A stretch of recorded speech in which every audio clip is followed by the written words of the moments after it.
Have you ever been alone on a dark highway late at night, only to hear voices on your radio that shouldn't be there? Tonight, you're about to hear a true story of a trucker who encountered voices trapped in time. Voices desperate to warn him of a deadly crash. But before we begin, drop a comment below and tell me where you're watching this from. Let's see how far these haunted roads reach. Tom Bradley was no stranger to the open road. With 12 years behind the wheel of his big rig, he had seen more miles than most people see in a lifetime. For Tom, driving wasn't just a job, it was a way of life. He knew the rhythm of the highways, the shifting patterns of weather, and the quiet moments that filled those long, lonely nights. On this particular run, it was late March of 2018, and Tom was driving through eastern Colorado. The highway stretched ahead of him like a ribbon of black glass, cutting through an empty landscape. The sky was a deep shade of night, the stars hidden behind a thin veil of clouds.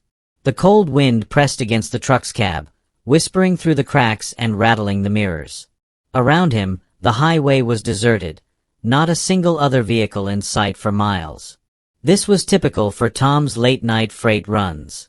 Most of the time, the only company he had was the steady hum of the diesel engine and the occasional chatter on his CB radio. That radio was more than just a tool. It was a lifeline. Through it, truckers shared everything: weather reports, road conditions, warnings about highway patrols, and even stories from the road. It was a small network of voices that connected drivers spread out across the vast expanse of the Midwest. Tom often found comfort in those voices. They made the isolation a little easier to bear. The crackling static, the quick greetings, the friendly warnings, it all felt familiar. Tonight was no different, or so it seemed. He was used to hearing the usual reports, the same greetings exchanged between drivers as they passed through towns and checkpoints. But as he drove deeper into the night, something felt different. The radio began to pick up voices that didn't quite fit the usual pattern. At first, they were faint, almost drowned out by the static. But slowly, they grew clearer. Two men talking, but about things that didn't make sense. Things that didn't belong to the present moment. The kind of voices that make you wonder if you're really alone on that empty highway. Tom glanced at his mirrors, expecting to see headlights behind him, but there was nothing. Just his rig moving forward, swallowed by darkness. He tightened his grip on the steering wheel, his mind alert, knowing that something was unfolding on that Channel 19 radio, something he had never encountered before. And in that quiet, empty stretch of road, with nothing but the hum of the engine and those strange voices in his ear, Tom Bradley's night was about to change forever. Late into the night, as Tom kept his rig rolling down that empty stretch of highway, his CB radio suddenly crackled to life. At first, it was just the usual static, but then voices broke through, clear and unmistakable. Tom listened closely. Two men were talking. One identified himself as an eastbound Kenworth driver, and the other went by the name Blue Pete. Their conversation was casual, the kind of everyday talk truckers exchanged over the radio. Weather conditions, road work, traffic reports. Tom glanced behind him, hoping to see the glow of headlights following his rig. But the highway was deserted. Nothing but the endless blackness pressing in on both sides. No trucks, no cars, just his own rig cutting through the night. Curious, Tom keyed his mic and called out, "Eastbound Kenworth, you copy? This is Big Red." Silence. No reply. For a moment, Tom thought maybe the radio had cut out. Then, slowly, the same conversation resumed, as if he had never spoken at all. The Kenworth driver and Blue Pete continued their exchange without pause, their voices steady and calm, discussing the same weather patterns and road construction details Tom had just heard. But something was off. The road work they talked about had been finished months ago, long before that night. And the way station they mentioned, the one in Kansas, had been shut down more than a year earlier. It was as if these voices were trapped in a moment long past, repeating the same conversation over and over. Tom leaned forward, his eyes narrowing as the radio buzzed softly. The conversation started again. "Eastbound Kenworth, you got your ears on?" Followed by the same reply, the same weather update, The same talk about construction delays. Exactly 23 minutes later, the entire exchange repeated itself. Then again. And again. Each time, the voices played out like a recording on a loop, perfectly timed, eerily precise. Tom checked his watch. 23 minutes. Every time. No variation, no skipping, no change. He tried to interrupt again, but his voice was swallowed by silence. The voices simply resumed their strange routine, oblivious to his presence. The longer Tom listened, the more unsettled he became. The static seemed to thicken around the words, wrapping the voices in a haze of something he couldn't explain. It was as though the radio was a gateway, and on the other side were two men trapped somewhere between now and then, endlessly replaying the last moments of their lives. Tom kept his hand on the mic, his heart pounding with a mix of curiosity and unease. Who were these men? Why were they caught in this endless loop? And what did it mean that he was the only one who could hear them out here in the middle of nowhere? How they had replayed the same conversation over and over, mentioning those outdated landmarks.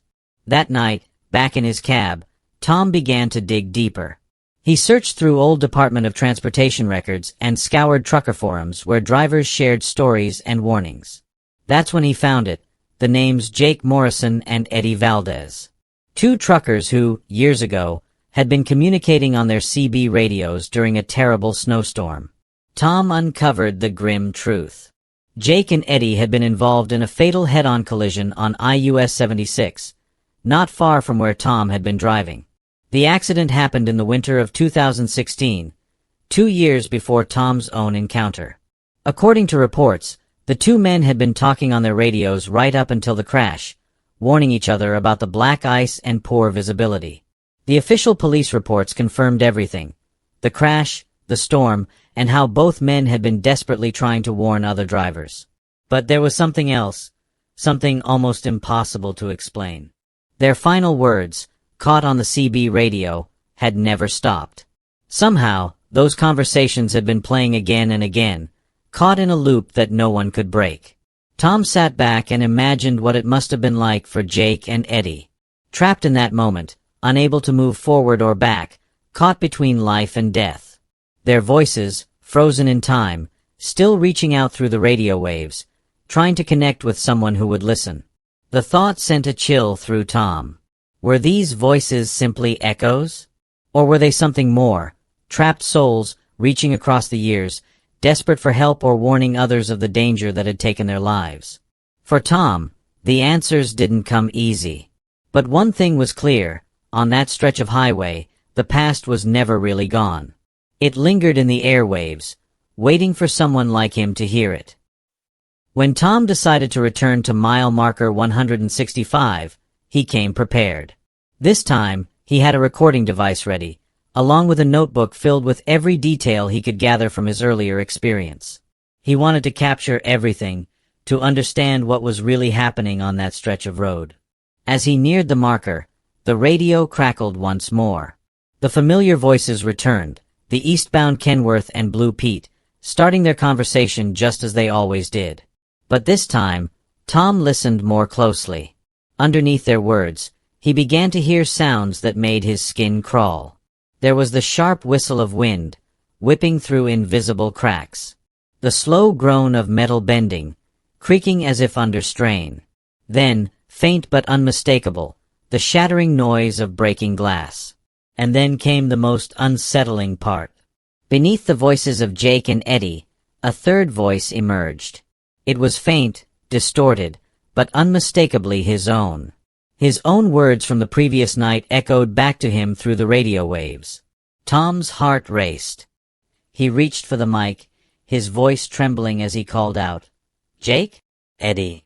Can you hear me? This is Tom Bradley. I'm here." The voices stopped for a moment, and then came a reply, urgent and strained. Jake's voice was tense, desperate. "Who's there? How do you know our names?" Eddie's voice joined in, panicked. "We're stuck. Black ice. The brakes, they're failing. We can't see the road." Tom's breath caught as the sounds grew louder, more chaotic. The wind howled with greater fury. Metal screeched and groaned as if something was twisting violently. Then came the sickening crash. Glass shattered everywhere, followed by screams, raw and terrified, fading into silence. For a long moment, there was nothing but the cold hum of the radio. Tom sat frozen, gripping the steering wheel so tightly his knuckles went white. The reality of what he had just heard pressed down on him like a heavy weight. And then, just as suddenly as it had stopped, the loop began again. The same voices, the same conversation, repeating exactly as before. It was as if the crash had never happened, as if the terrible moment was trapped in an endless cycle. Tom sat there for 20 minutes, unable to move, his mind racing with questions he couldn't answer. The voices had shown him the edge of something beyond explanation. He had been given a glimpse into the final moments of two men caught in a tragedy. Moments replaying endlessly in the darkness, their cries for help carried on the invisible waves of the CB radio. The highway around him was quiet once more, the night still and cold. But inside his cab, Tom felt the weight of what he'd witnessed. He knew that the voices were not just echoes, but something more, fragments of a moment suspended between life and death, reaching out to be heard. And as the loop played on, relentless and unchanging, Tom Bradley understood that some stories on the road never truly end. After that night at mile marker 165, Tom couldn't let it go. The voices, the crash, the eerie loop, they haunted him. So, he started digging deeper, reaching out to other truckers who had driven that stretch of I-US 76. What he found unsettled him even more. Several drivers shared stories of strange experiences. Sudden brake failures that couldn't be explained, icy patches that appeared out of nowhere, near misses that left them shaken but unharmed. Each tale had one thing in common. They all happened near the same spot where Jake and Eddie's voices had been heard. Some truckers believed the voices were warnings, desperate messages sent from beyond to save others from the same fate. But others whispered a darker possibility, that in their frantic attempts to prevent accidents, Jake and Eddie might be unintentionally causing the very dangers they sought to avoid. It was a haunting thought, that the line between help and harm could be so fragile, blurred by fear and tragedy. Tom reflected on everything he had learned. The road, he realized, wasn't just a stretch of asphalt connecting towns and cities. It was a place that carried memories, moments frozen in time, moments filled with fear, pain, and hope. The echoes of those moments could linger, carried on the wind and through the static of a CB radio, waiting for someone to hear. He thought about Jake and Eddie, two men caught in a terrible accident, their voices trapped in a loop, reaching out in the darkness. Whether they were warning others or unknowingly causing danger, their story was a reminder that some places remember their past in ways we can't fully understand. For Tom, the experience left a mark he could never erase. It was a reminder that the road holds more than just fears. Long-haul routes, night shifts, snowstorms, bad coffee, he'd seen it all. The man could tell you what part of the country you were in just by how the wind hit the side of his rig or how the truck groaned up a hill. He was solid behind the wheel, dependable. Not the kind of guy who spooked easily. That's important to know. It was winter, early 2019, the kind of cold that made the air feel heavy. Mike was hauling a load from Chicago to Sacramento. Route was familiar, Interstate 80. Long stretches of nothing broken by the occasional gas station glowing faintly in the dark. He'd done it dozens of times. Left Chicago just after noon. Nebraska was somewhere behind him now, and the clock had slipped past 2 in the morning. There was no moon that night. Just the black sky stretching above him like a ceiling with no end. Crackled now and then, but nothing worth tuning in for. Just background noise. It was just him, the truck, and that endless stretch of frozen road. He liked it that way, most of the time. There was something honest about it. No distractions, no chatter. Just miles and thoughts. Still, that night felt off. He couldn't explain why. Maybe it was the cold, or the way the snow danced in the beam of his headlights like it had a mind of its own. Maybe it was how quiet everything was. Too quiet. Like the world had gone to sleep and forgot to wake up. He took a sip from the thermos next to him, lukewarm coffee with a hint of diesel from the truck stop air. His eyes went to the mirrors out of habit. Nothing behind him but snow and darkness. Still, he kept glancing back. Something tugged at him. A twitch, a whisper of a thought, like his instincts were trying to nudge him awake. Mike had been on that stretch of I-80 too many times to count. He knew the dips in the road, the exits without names, the way certain signs leaned just a little too far to the left. It was the kind of route that became a part of you. And that night, something didn't feel right along that road. Something had changed, and he couldn't quite put his finger on it. He shook his head and refocused, tightening his grip just slightly on the wheel. Another glance in the mirror. Still nothing. He didn't know it yet, but he was already being watched. It started with a pair of headlights. Mike first noticed them just outside of North Platte. He checked his mirrors like he always did, habit, really, and there they were. Dim. Far back. Just two dull orbs glowing through the snowfall, too faint to make out much else. He didn't give it much thought at first. Cars followed trucks all the time during storms. Made sense. Stick close, use the taillights, let the big rig clear the way through the worst of it. He kept driving. An hour passed. Maybe more. He checked again. Still there. Still just far enough that he couldn't make out the make or model. No movement. No attempt to pass. Just sitting there like it was tethered to his trailer. He pressed his lips together, gave a short, humorless chuckle, and told himself to stop thinking like that. Probably some nervous driver holding pace behind a rig like any cautious person would do. Especially in snow like this. But when he changed lanes to give the car a chance to pass, it didn't move. It shifted with him. Perfectly. Like a mirror. Mike tried brushing it off. Maybe they were waiting for an exit. Maybe they were on a long haul too. Maybe they were just as tired as he was and clinging to the comfort of someone else's path. He told himself a lot of things over the next 30 miles. None of them helped. He sped up. The road was slick, but the tires were holding well. 65. 70. 75. The headlights matched his speed, never gaining, never falling back. Always the same distance.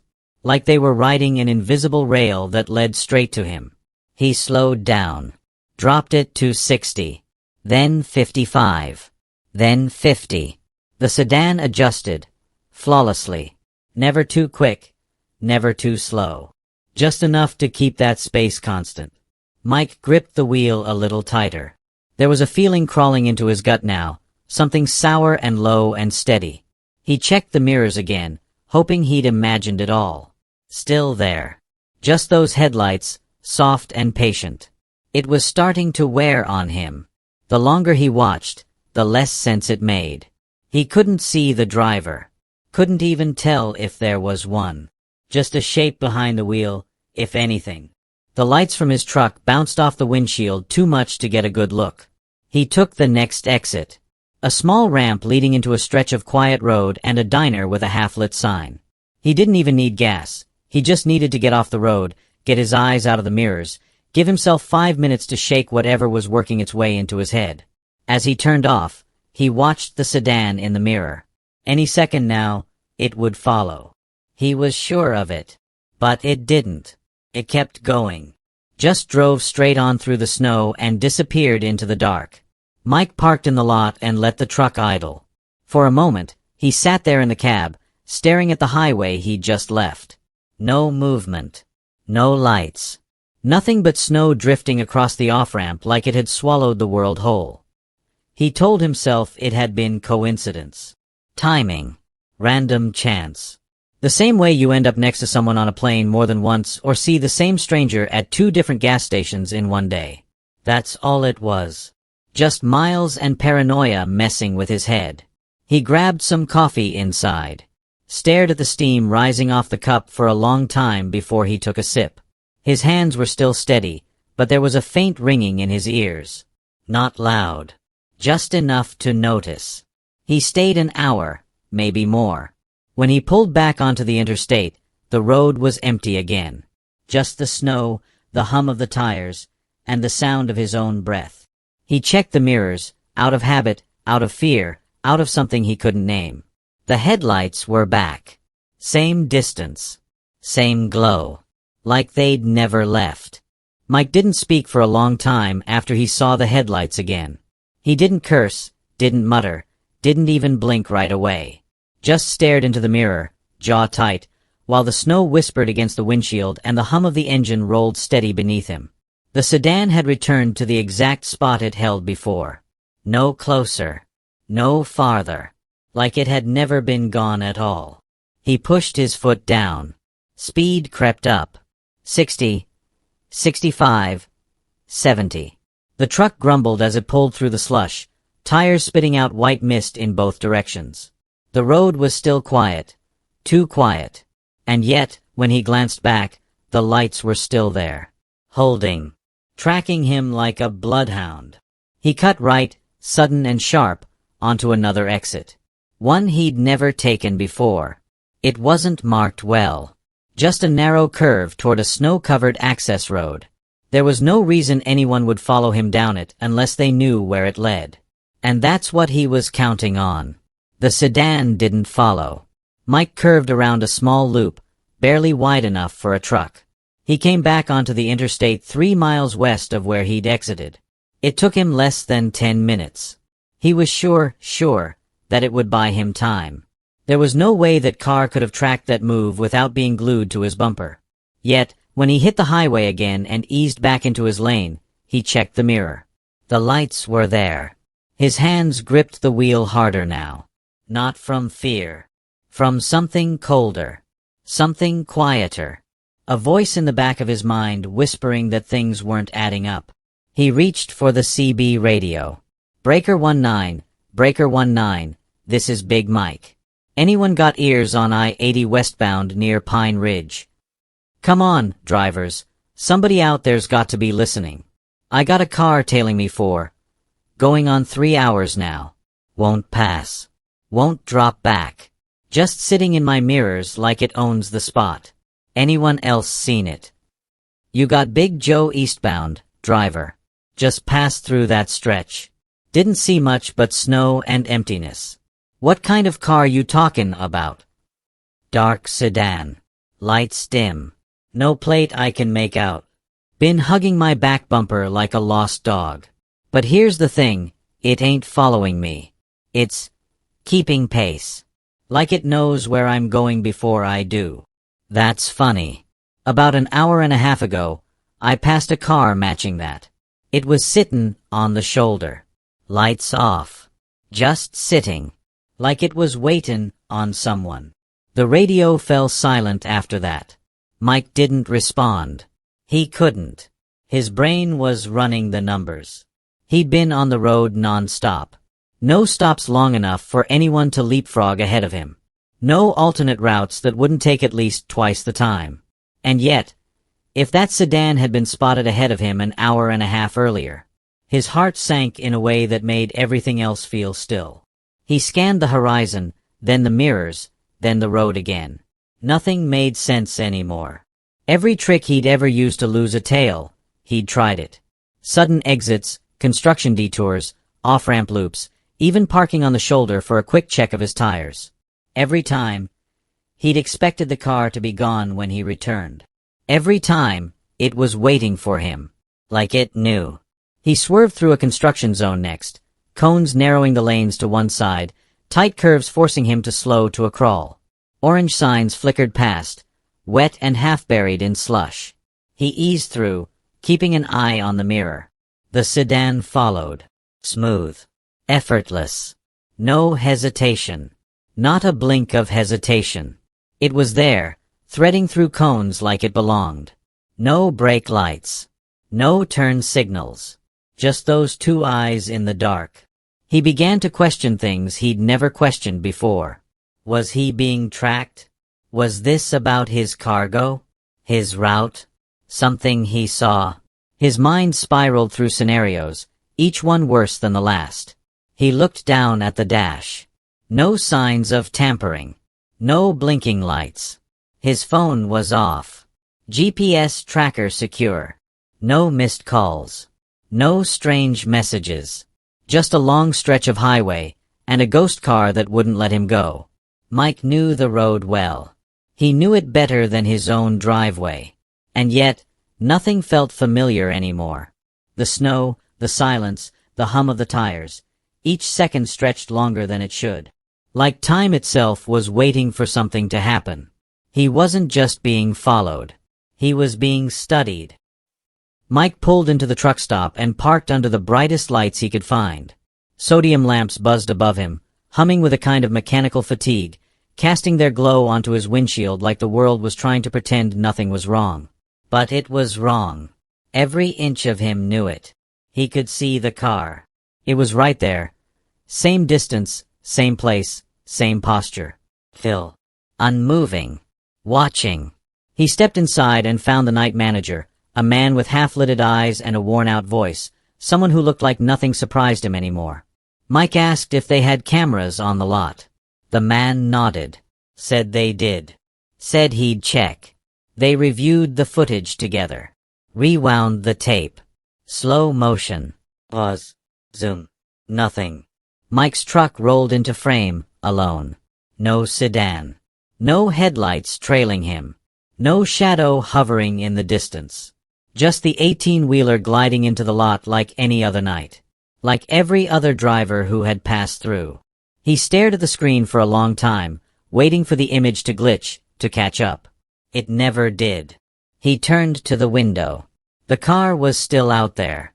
Sitting like it always had. Exactly where he remembered it. That's when he noticed the plate. Or rather, what should have been a plate. It was smudged over, crusted with something. Snow or dirt, maybe, but in a way that looked too complete. Not sloppy. Not accidental. It covered every digit, every letter. Like it was made that way. Like someone wanted it unreadable. No brake lights, either. In all the hours he'd watched that vehicle, it had slowed and stopped dozens of times. But never once had he seen red. Never once had the car signaled before changing direction, or indicated a turn, or even responded to another vehicle on the road.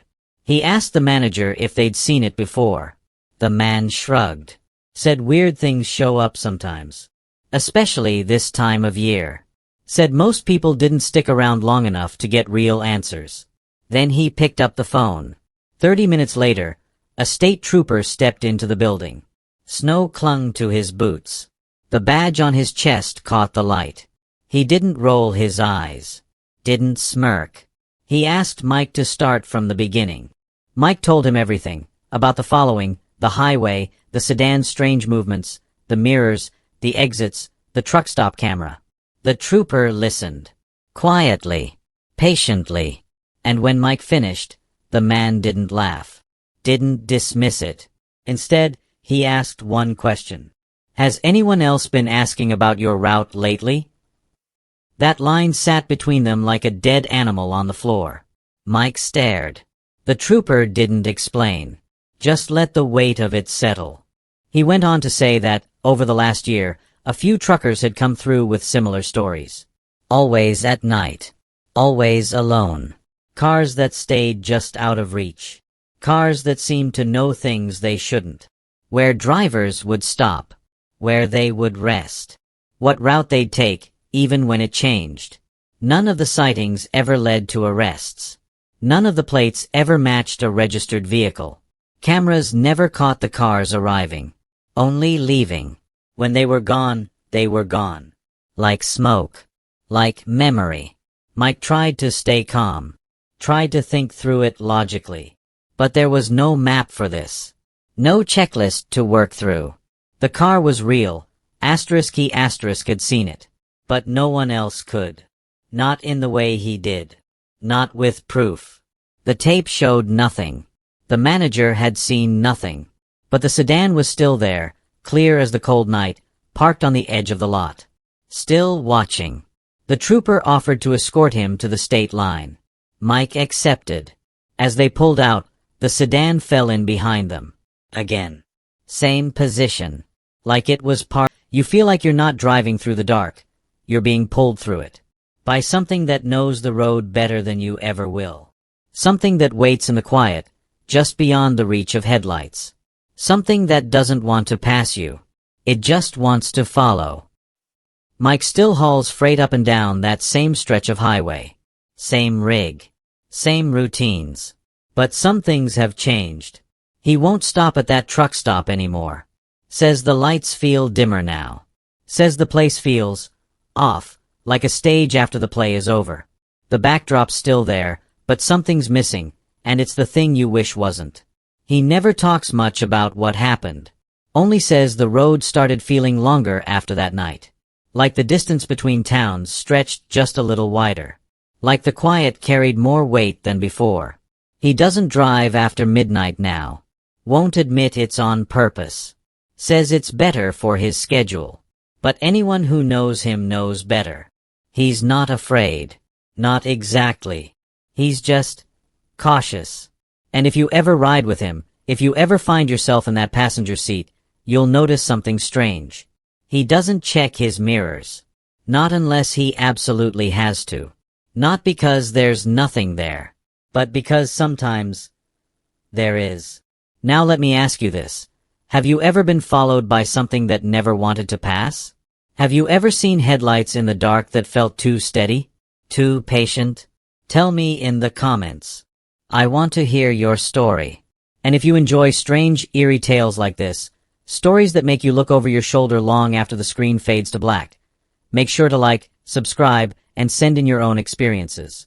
Because somewhere out there, another driver's on the road tonight, and they're not alone. Truckers say the road holds on to memories, especially the dark ones. And sometimes, you don't just pass through a place, it passes through you. Before we dive into this chilling real-life tale, tell me in the comments, where in the world are you watching from tonight?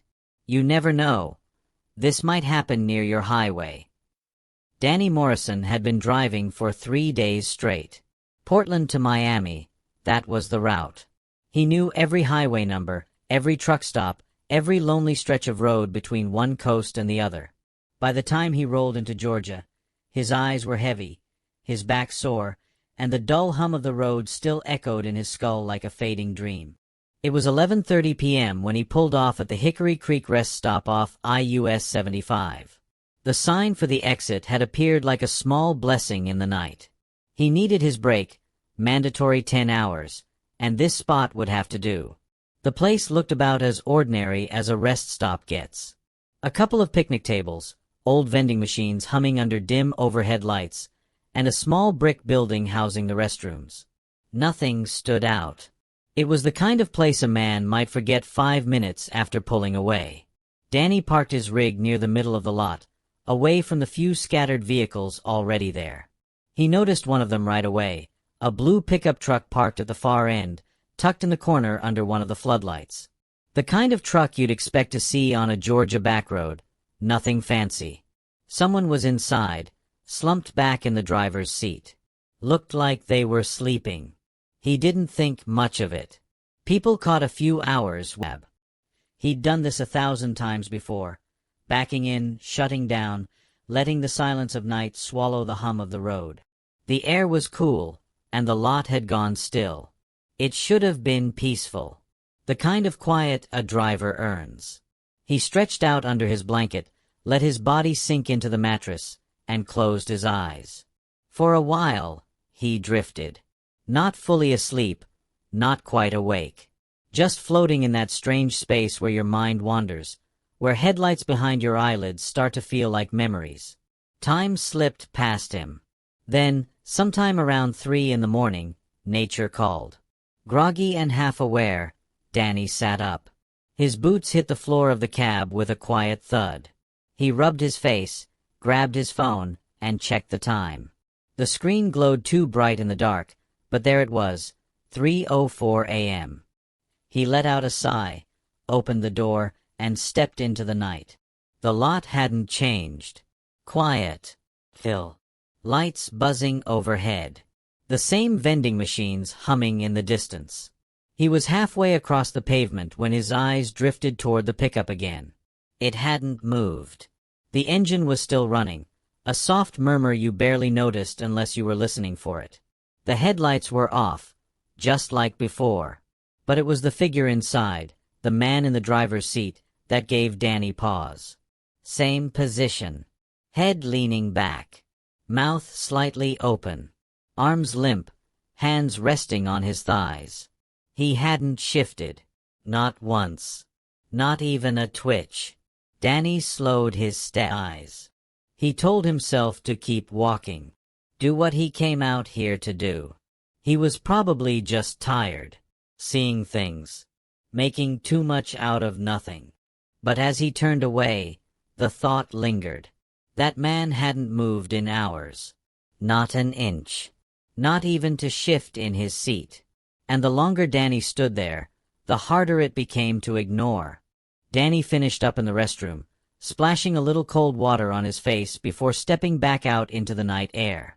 His breath fogged faintly in the cool Georgia air as he walked slowly back toward his rig, rubbing his arms and blinking the sleep from his eyes. But again, he looked at the pickup. And again, it hadn't changed. Same hum from the engine. Same dashboard lights glowing faintly across the windshield. And that same figure in the seat. Exactly as he'd left him. Danny found his pace slowing. Something didn't sit right. This wasn't about being tired anymore. He couldn't shake the thought, what if the guy needed help? What if something was wrong, and everyone just kept walking by? He told himself he was just going to take a look. Just close enough to see if the man was breathing. That's all. He walked toward the truck. And when he got close enough to see through the windshield, his feet stopped moving. The man's eyes were open. Wide open. Staring straight ahead through the glass, like he hadn't blinked in hours. His head was tilted slightly back against the seat, and there was no sign of sleep in his face. None of the slackness, none of the peace.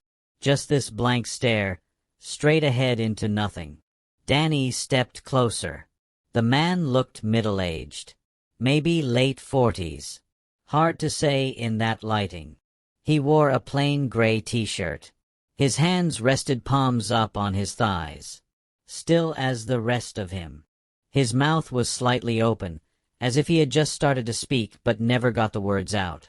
And there was something in that stare that stopped Danny cold. He raised his hand, waved gently, called out, "Hey, you all right in there?" No answer. He tried again, louder this time. Still nothing. The engine kept running. The soft rumble of it was starting to sound wrong now. It wasn't loud, but it filled the space around the truck in a way Danny didn't like. Like the sound didn't belong to the night, like it was coming from somewhere else. And yet, those eyes never moved. Danny's voice lowered a little, almost to a whisper. "Can you hear me?" The man didn't so much as blink. Danny could feel something shifting in his gut now. A slow, creeping unease he didn't want to admit out loud. It wasn't just that the guy looked strange. It wasn't just the silence. It was the way the whole thing felt frozen, like time around that truck had stopped moving while everything else just kept going. Still, he took another step forward. He was about to speak again. And that's when he realized, getting closer might have been a mistake. Danny stood there, eyes fixed on the man behind the windshield, unsure of what to say next. Then, something changed. The man's head began to turn. Not with the easy motion of someone reacting to a sound or shifting in their seat. No. This was slow, painfully slow, and wrong in a way that Danny couldn't explain. His neck turned inch by inch, like it was stiff, like it hadn't moved in a long time, or wasn't meant to move anymore. There was no hesitation, no emotion, no urgency. Just that gradual pivot, until their eyes finally met. And in that moment, Danny forgot how to breathe. There was nothing behind those eyes. No fear. No confusion. No anger. Just a still, cold vacancy. The kind of emptiness that didn't come from shock or sleep or even death. It was deeper than that. Like the man had been hollowed out, and only the shape of him was left sitting there, staring through the glass. Danny's voice caught in his throat. The man's mouth began to move. No sound came out. His lips worked slowly, deliberately, like he was trying to form words. Maybe he thought he was speaking. But Danny didn't hear anything. Not even a whisper. Just the faint hum of the pickup's engine and the rasp of his own breath. Then the man raised his hand. It trembled as he lifted it, fingers twitching like it took everything he had just to move. He pressed his palm flat against the inside of the window. Danny could see it shaking, not slightly, not like a chill, but violently, uncontrollably. The rest of his body stayed completely still, as if frozen to the seat. Danny wanted to say something. Anything. Ask if he needed help. Ask what was wrong. But his voice wouldn't come. He backed up farther, hand tightening around his flashlight, phone forgotten in his pocket. A moment ago, he just wanted to make sure the guy was okay. Now he just wanted to get away. Danny didn't run. He didn't scream. He just walked, quick and stiff, back to his truck, like a man pretending he wasn't terrified. He climbed up, slammed the door, locked it, and sat for a moment with his hands gripping the steering wheel. He didn't know what he'd just seen. He didn't want to think about it too much. But he knew one thing for sure. He needed another set of eyes. He grabbed the CB mic and pressed the button, voice tight. Breaker, breaker. Anybody else at the Hickory Creek rest stop on IUS 75? Static. Then, a voice crackled in, low, gruff, tired. Yeah, I'm here. Parked over by the vending machines. You the Freightliner. Danny looked through his windshield. Across the lot, on the far side, he spotted a Peterbilt parked under a light. He nodded to himself, relief washing over him. Somebody else. A witness. That's right, Danny said. Hey, you see that blue pickup? Far end of the lot. Driver's side facing the woods. There was a pause. Longer than it should have been. Nope, came the reply. Ain't no pickup over there. Just you and me. Danny froze. He turned slowly toward the windshield again. The pickup was still there. Right where it had been the whole time. Lit up under the overhead lights, engine humming. And the man inside? Still pressed to the glass. Still watching. Danny leaned closer. What do you mean, you don't see it? He said. It's right there. 30 yards to your left. Silence. Then, driver, there's nothing in that spot. Empty row. You feeling okay? Danny didn't answer. Instead, he reached into his glove box and pulled out his binoculars. Raised them. Focused. No mistake. The blue pickup truck was sitting right there, headlights off, engine still running, fog coating the inside of the glass. And through the windshield, arm rose, stiff and jerky, like it belonged to someone else. He pointed. Right at Danny. Not vaguely. Not accidentally. He was pointing directly at Danny's truck. His eyes locked in, as if he could see through the glass. As if he wasn't just looking at the Freightliner, but at Danny himself. Then the finger started to move. It scraped against the inside of the windshield, leaving trails through the fogged glass. He wasn't just pointing anymore. He was tracing, line by line, slowly outlining the shape of the truck, roof to hood, mirrors to wheels. Like he was drawing it for someone. Like he needed Danny to know he understood what he was driving, what it looked like, maybe even where it had been. Danny should have stayed put. He didn't. He climbed down again, boots hitting the pavement harder than he meant. Each step forward felt heavier than the last. There was no excuse left. Not curiosity, not concern. Something had pulled him back toward that pickup, like a magnet dragging a nail. He didn't want to be near it, but he had to see.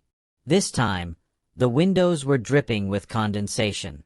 The glass was fogged, smeared with sweat and breath. Inside, the man was moving, frantic now. His shirt soaked through, his face slick and red. He looked like he'd been sitting in a sauna with no door. And he was trying to say something. His mouth was wide open, no sound. He waved his hands, shook them, pointed hard beneath the dashboard. His eyes were wild, rolling. Then came the motion. He dragged his fingers slowly across his throat. That old, unmistakable sign. Danny's heart skipped. His eyes dropped to the license plate. Michigan. White letters, blue border. And expired. 3 years expired. That didn't make sense. None of it did. The engine was still running. He could hear it. There was heat rising off the hood. But the body of the truck, it told a different story. The paint had dulled to a cloudy, sun-bleached blue. Rust traced the wheel wells. One of the tires was cracked so badly, swivel, glancing from the door to the truck, back and forth. He figured he might get a signal closer to the restrooms, or at least feel a little less alone. But it didn't help. The phone stayed blank. No bars. Not even emergency service. His thumb jabbed at the screen again. Still nothing. It was as if the entire area had dropped off the grid the moment he stepped out of his cab. The air felt heavier, thicker, like he was trying to breathe through wet cotton. He muttered to himself, more out of habit than belief. Maybe this was just some weird dead zone. Maybe the truck had a busted antenna. Maybe. He turned to check the blue pickup again. Gone. Just like that. One blink, and it was missing. He froze. Squinted. There was nothing there. Not the pickup. Not the man. Not even the wet smudge from the fogged-up glass. The pavement where it had sat for hours looked untouched. Dry. Undisturbed.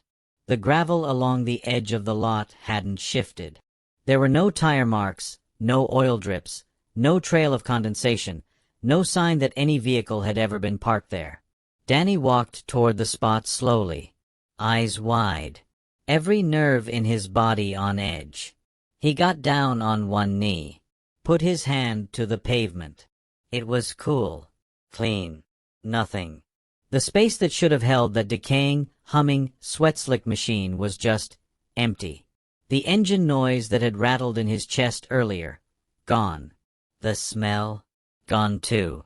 No rot, no chemical sting. The air was normal again, almost cold now. Too quiet. His thoughts ran wild, colliding into each other. Had he hallucinated it? That didn't sit right. He'd seen it, heard it, smelled it. Every detail burned into his memory. That man's face. The eyes. The cutthroat motion. The rust. The license plate. That wasn't imagination. That wasn't some sleepy trick of the brain. Danny didn't go back to the restroom. He ran straight for his truck. Climbed into the cab. Slammed the door. Locked it. Then locked it again. Just to be sure. He didn't sleep. He sat there, upright in the driver's seat, the key halfway in the ignition, eyes darting between the side mirrors and the windshield, waiting for headlights, movement, anything to reappear. But the lot stayed quiet. Still. Just the occasional whisper of wind through the trees and the metallic tick of his cooling engine. He didn't touch the radio. He didn't reach for his phone. He just waited. The clock glowed red on the dash. Minute by minute. Hour by hour. And the space where the pickup had been? It stayed empty. Too empty. When the sky finally began to lighten, Danny hadn't moved from his seat. His back was stiff, his neck sore, but his eyes had never strayed far from the lot. He watched as the first slivers of sunlight cracked across the pavement. Watched the fog thin and the shapes of other rigs roll into view, slow and heavy, like ghosts on wheels. He didn't feel relief. Just disoriented. Studied his face, like he was trying to figure out if he was serious. Then, without turning his head, he said, "You ever hear about the hickory cricket?" Danny blinked. The what? The man took a slow sip of his coffee, then leaned in a little. His voice dropped, like he didn't want the others hearing. "Guy named Robert Finch," he said. "Drove an old Ford. Baby blue. Used to park right out near the end of the lot. Just like you saw. Sat there for hours one night. Never moved." Danny stayed quiet. The man went on. "Sheriff found him dead. Slumped in the seat.